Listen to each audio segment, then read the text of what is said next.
আমার স্বামী বিদেশ যাওয়ার জন্য কিছু টাকা ধার জন্য আমার ছোট দেবরের বাসায় গেলাম। আমার স্বামী আমাকে রেখে বাসায় ফিরে গেল। রাতে খাওয়া দাওয়া সেরে আমার দেবরকে টাকার কথা বললাম। আমার দেবর বলল, টাকা দিতে পারি, তবে একটা শর্ত আছে। বন্ধুরা, আমার স্বামী বিদেশ যাবার চেষ্টা করছে। ইদানিং মিস্ত্রি কাজ করে সংসারের ভরণ পোষণ চলে না। প্রতি মাসে কিছু পরিমাণ টাকা খরচ হয়ে যায়। বিগত 3 বছর প্রায় 40,000 টাকা খরচ হয়ে গেছে। দিন দিন টাকার পরিমাণ বেড়েই চলেছে। চোখে মুখে সর্ষে ফুল দেখতে পেলাম।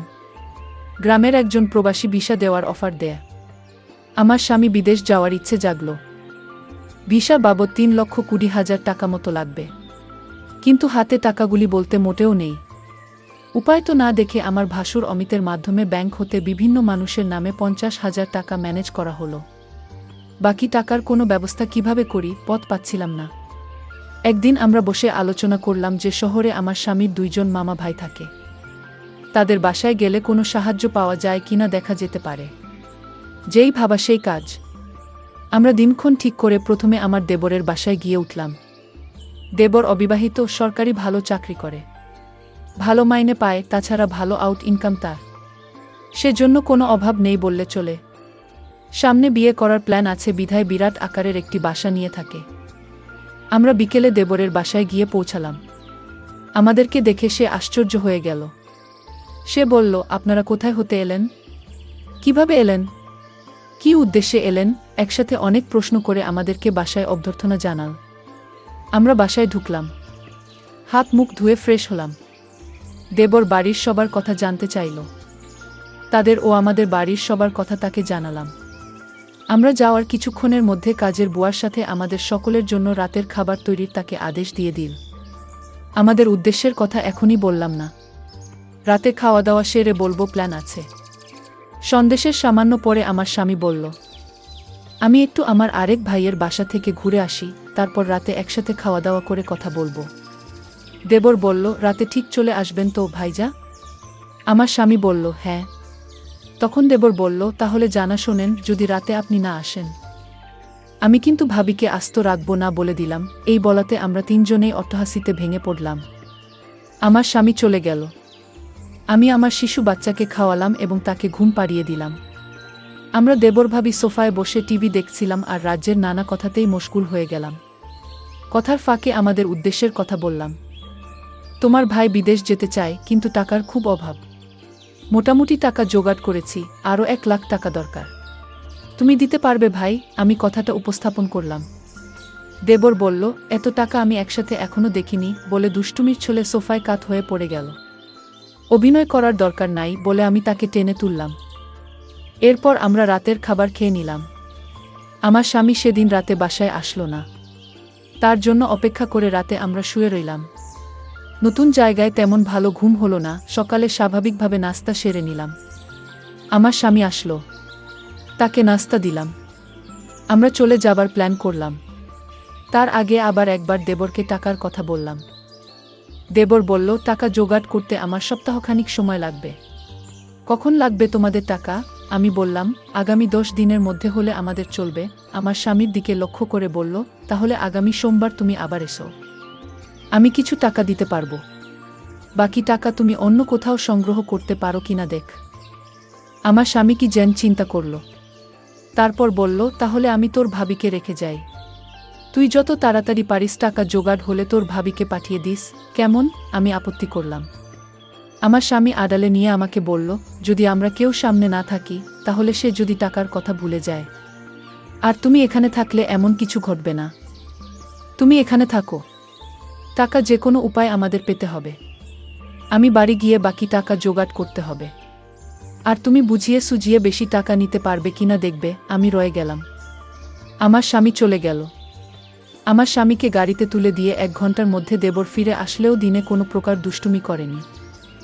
রাত হলো, সে রাতের কথা কিছুক্ষণ পর বলছি। রাত প্রায় 9টা বাজল। আমরা রাতের খাওয়া দাওয়া সেরে নিলাম। এবার ঘুমানোর পালা।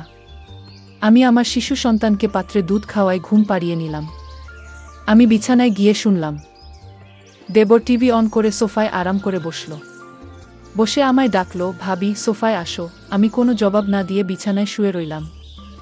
একবার আমাকে ডেকে সাড়া না পাওয়ায় সোফা হতে উঠে আসলো এবং আমাকে ছি ভাবি বলে ডাকতে লাগলো। আমি সাড়া না দিয়ে পারলাম না। বললাম, অনেক রাত হয়েছে, ঘুমিয়ে পড়ো। এরপর সে বিছানায় গিয়ে শুয়ে পড়ল। কতক্ষণ ঘুমালাম জানি না। আমার ঘুম ভেঙে গেল। আমার ঘুম ভাঙলে আমি তাকে বুঝতে দিলাম না। বুঝতে পারলাম ঘুমের মধ্যে কি ঘটনা ঘটে গেছে। ভাবলাম আর থাকবো না, চলে যাব। তাই সকালে নাস্তা খেয়ে রেডি হলাম। তখনই মনে হলো, এভাবে চলে গেলে স্বামীর টাকা জোগাড় হবে কিভাবে। নানান কথা ভাবতে ভাবতে সকাল ৯:০০টায় আমাকে একটা মোবাইল ফোন দিয়ে দেব বলল, অফিস হতে আমি যোগাযোগ করতে পারি, তাই এটা দিলাম। এই বলে সে অফিসে চলে গেল।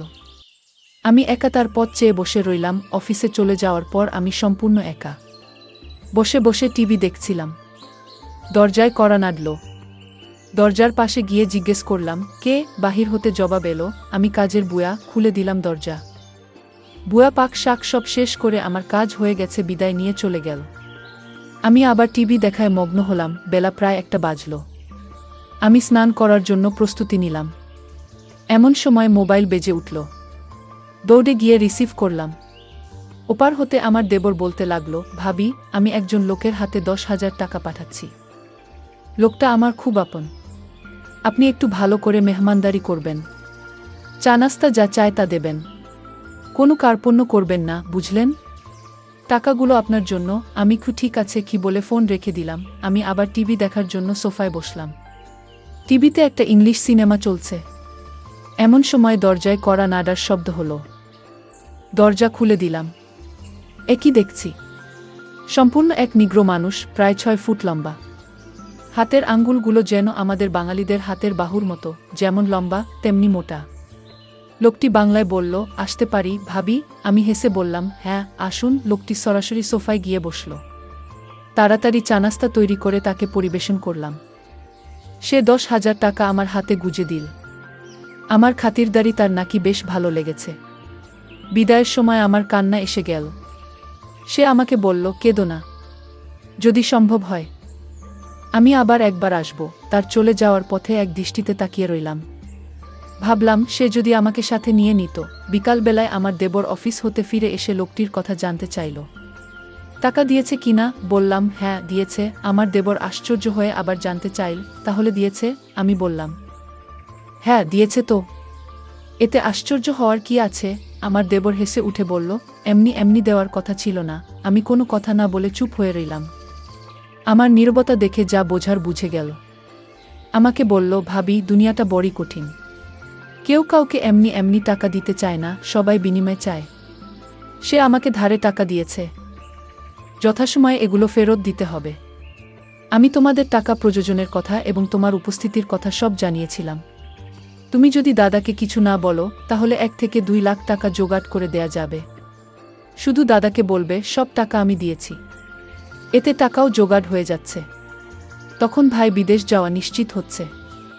আমি তার কথা নির্দেশ সব শুনছিলাম। উপদেশ শেষ করে আবার সম্মতি জানতে চাইলে আমি কোনো উত্তর না দিয়ে নীরব রইলাম। আমার চোখে ভেসে উঠতে লাগলো আজকের লোকটির কথা। কি নাম কে জানে? জিজ্ঞেস করা সম্ভব হয়নি। খ্রিস্টান না মুসলমান তাও জানা যায়নি। তবে হিন্দু নয় সে ব্যাপারে নিশ্চিত।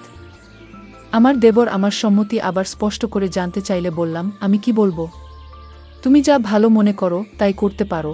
আমার সম্মতির লক্ষণ দেখে বলল, রাতে একজন মেহমানকে দাওয়াত করেছি। কিছুক্ষণ পর কাজের বুয়া আসলো। সে বিকেলে চা নাস্তা তৈরি করার পাশাপাশি রাতের রান্নাবান্না শেষ করে চলে গেল। কে আসছে, কেমন হবে লোকটি? মনের ভেতরে একটা চঞ্চলতা কাজ করতে লাগলো। রাত ৯টা বাজলেই আমি দেবরকে বললাম, খেয়ে নেবে না? মেহমানের জন্য অপেক্ষা করবে? দেবর বলল, না, মেহমান কে আসবে? চলো আমরা খেয়ে নেই। আমরা খেয়ে নিলাম। আমরা বসে বসে টিভি দেখছি। প্রায় রাত ১০টা। দরজায় খটখট আওয়াজ শুনলাম। বুঝলাম মেহমান এসে গেছে। আমার দেবর দরজা খুলে দিল। মেহমান ঘরে ঢুকে জানতে চাইল, তোমার ভাবি কই? দেবর বলল, ভিতরে আছে। দুজনে একসাথে আমি যে ঘরে আছি সে ঘরে চলে গেল। দেবর তার সাথে আমাকে পরিচয় করিয়ে দিল। লোকটি দেবরকে উদ্দেশ্য করে বলল, তোমার ভাবিকে তো দেখতে দারুণ লাগছে। আমি ১ মিনিট টিভির দিকে তাকিয়ে আছি। সকালে ঘুম হতে উঠে ফ্রেশ হলাম। তারপর দুজনে চা নাস্তা খেলাম। আমার দেবর সকাল ৯টায় অফিসে রওনা হয়ে গেল। আজ কোনো মেহমান আসবে কিনা বলে গেল না। আমার কাছে গতকালের রেখে যাওয়া তার মোবাইলটা কিন্তু আছে, হয়তো যোগাযোগ করবে, না করলে আরও ভালো। আজ বিশ্রাম নেওয়া দরকার। দেবর চলে যাওয়ার পর আমি বিছানায় শুলাম। কেমন জানি একা একা লাগছে। ভুয়া আসলো। দরজায় নক করার সাথে সাথে আমি গিয়ে খুলে দিলাম। ভুয়া তার কাজ ঘন্টা দেড়েকের মধ্যে শেষ করে চলে গেল। আমি আবার একা হয়ে গেলাম। ঘরের দরজাটা মেরে দিয়ে বিছানায় শুয়ে পড়লাম। আজকের দিনের সব ঘটনা ভাবতে ভাবতে হঠাৎ মনে হলো দরজা খুলে কেউ যেন প্রবেশ করছে। ভাবলাম আমার দেবর হয়তো আজ তাড়াতাড়ি ফিরে এসেছে। বিছানা থেকে উঠলাম না। দেবরের সাথে দুষ্টুমি করার জন্য ঘুমের ভান ধরে শুয়ে রইলাম। দেবর ঘরে ঢুকে দরজা বন্ধ করে দিল। আস্তে আস্তে এক পা দুপা করে আমার ঘরে প্রবেশ করল। আমি আজ প্রতিজ্ঞা করলাম আমি চোখ খুলব না। দেবরটা আমার ঘরে ঢুকে কোনো কথা বলল না। অনেকক্ষণ দাঁড়িয়ে থেকে যাতে করে আমি জেগে না উঠি। আমার কাছাকাছি বসল। চোখ খুলে আমি হতভম্ব হয়ে গেলাম। এই সম্পূর্ণ এক অপরিচিত লোক। আগে কখনো তাকে দেখিনি। আমি জিজ্ঞেস করলাম আপনি কে? বলল আমাকে কেউ পাঠায়নি। আমি পাশের বাসায় থাকি এবং এই ঘরগুলোর মালিক। বাসা থেকে বের হওয়ার সময় দেখলাম তোমার দরজাটা লাগাওনি। আমি ঢুকলাম, ভাবলাম একটু গল্প করে যাই। সে বলল আমি তোমাদের সমস্যার কথা শুনেছিলাম। কি সমস্যা বলতো? জবাবে বললাম আমার স্বামী বিদেশ যাওয়ার জন্য টাকা ধার চাইতে এসেছিল। টাকা জোগাড় হয়েছে। সে বলল তোমার কি সে আপন দেবর? বললাম না, আমার স্বামীর গ্রাম্য বাল্যবন্ধু এবং দূরসম্পর্কের চাচাতো ভাই। লোকটি হেসে উঠল, তাই চিন্তা করো না, আমি তোমাকে সাহায্য করব। আমি এখানে একা থাকি, কেউ নেই। যতদিন থাকো আমি তোমাকে সাহায্য করব। আমি এখনই টাকা দিচ্ছি। এই বলে বাসায় গিয়ে টাকা নিয়ে ফিরে এলো। টাকা দিয়ে বলল কাউকে বলবে না। মেঘ না চাইতে জল পেলাম। লোকটা বলল দুপুরবেলায় আমাদের বাসায় এসো, তোমার সাথে গুরুত্বপূর্ণ কথা আছে। দুপুর হতে আরও 3 ঘন্টা বাকি। অপেক্ষা করতে করতে যখন 2টা বাজল, আমি আস্তে আস্তে এক পা দুপা করে বাড়ির মালিকের ঘরের দরজায় গেলাম। দরজায় চোখ রাখলাম, কিছু দেখলাম না। আস্তে করে টোকা দিলাম, কারো জবাব পেলাম না। দরজায় হাত দিতেই দরজা খুলে গেল। ভিতরে ঢুকে দেখলাম সে তার রুমে শুয়ে আছে। আমি তার পাশে গিয়ে দাঁড়ালাম। আমায় দেখে খুশিতে হেসে বলল তুমি এসেছো। লোকটা বলল তুমি দেখতে আমার বড় মেয়ের মতো। সে দেশের বাইরে থাকে। কয়েক বছর হলো সে বাসায় আসে না।